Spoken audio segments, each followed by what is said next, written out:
Bueno mga idol, pag-usapan natin sa video natin ito, yung tungkol sa sistema ng panahon.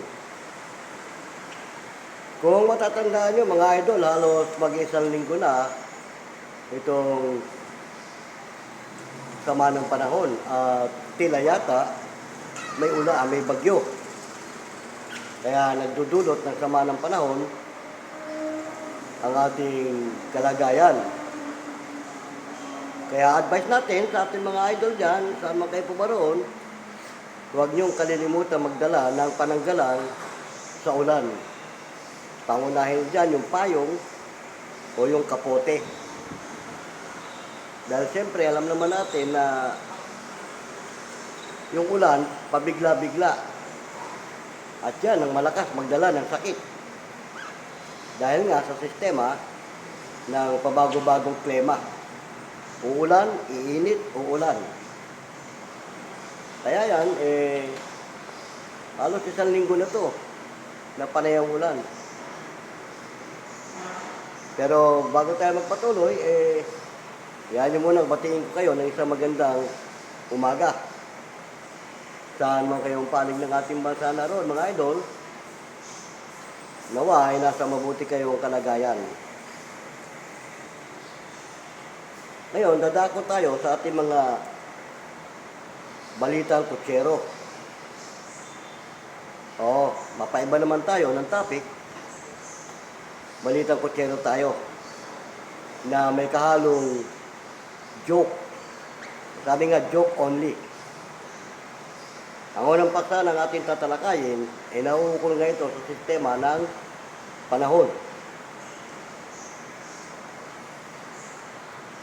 May isang malakas na bagyo ang namataan na papalapit ng papalapit at ayon sa report, ang bagyong itong papalapit ng papalapit ay palayo na ng palayo.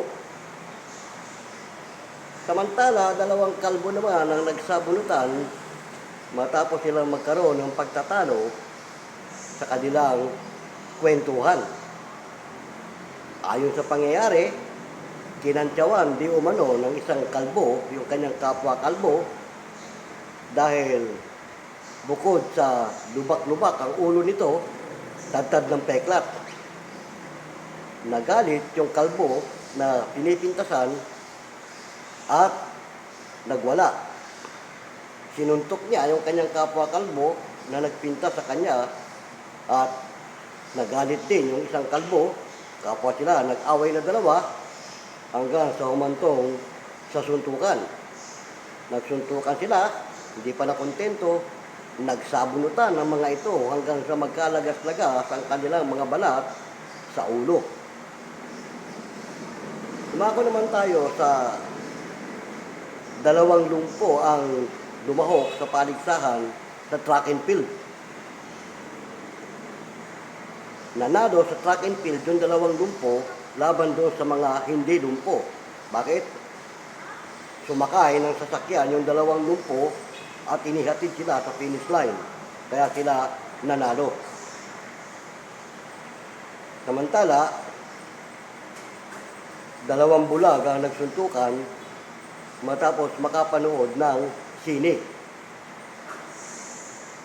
Dahil ang pinagtalunan nila, ang gusto ng isang bulag dapat ang papanoorin nila ay comedy. At ang gusto naman ng isang bulag, kanilang panonoorin ay bold. Subalit, nung pumasok nila sa sine, ang napanood nila sa halip na comedy ay bold. Kaya nagalit yung isang bulag sa kanyang kapwa bulag dahil ang gusto ng isang bulag, panoorin nila ay bold. Sa kanilang pagtatalo ay humantong ito sa suntukan.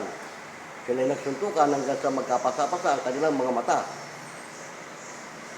Ganon din naman, yung dalawang pipi ay nagsigawan habang nakikinig naman ang dalawang bingi. Hindi maintindihan ng bingi yung sinasabi ng pipi, kaya iniwan na lang sila habang nagsisigawan.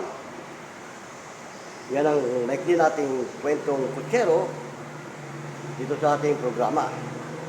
Okay na mga idol ha. Salamat ang marami sa may sandali ng ating programang ito at ako'y kinamahan nyo. Bueno, hanggang sa muli, sa pumuli yung lingkod, si Boyet, ay pansamantalang nagpapaalam. Hanggang sa muli, paalam!